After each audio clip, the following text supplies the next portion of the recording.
পৃথিবীতে এসেছি, এই সময়ের মধ্যে আমি লন্ডনেও থাকতে পারি, বাংলাদেশেও থাকতে পারি, কিন্তু এই সময় শেষ হয়ে গেলে কি চলে আসবে? মৃত্যু চলে আসবে।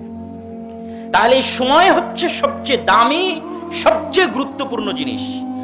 আর যখনই মানুষ এই সময় থেকে নষ্টের পথে আগায়, বিশেষ করে যুবক সমাজ সময়কে যখন মূল্যায়ন করতে পারে না, যত নেশা আছে পৃথিবীতে সব নেশা মানুষকে সময় নষ্টের দিকে নিয়ে যায়।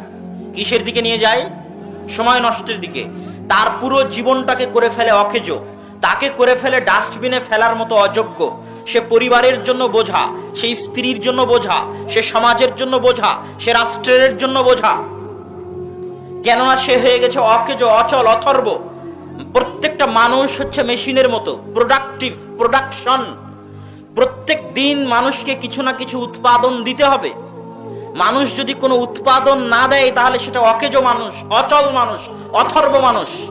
আজকে আপনি সকাল থেকে সন্ধ্যা পর্যন্ত কাজ করে 200 টাকা ইনকাম করেছেন, ওই কাজে আপনি একটা বিল্ডিং এর একটা তালা